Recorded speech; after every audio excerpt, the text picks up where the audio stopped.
How to add text in Wix Studio. So in order to add a text to Wix Studio, you can just head over and then go to this plus icon that we can see into our left sidebar.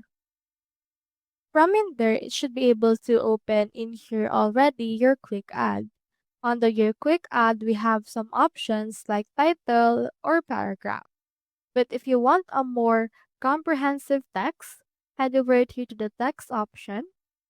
And we have in here different text styles such as headings, paragraphs. We also have in here collapsible text as well as text marquee and text mask. So just choose in here which kind of text you want to add. For example, for this case, let's add in here a paragraph. So let me just click onto this particular paragraph and then drag it into this part.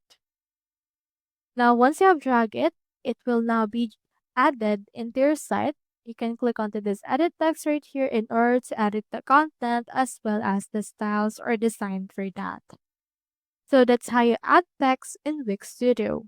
Hope we helped.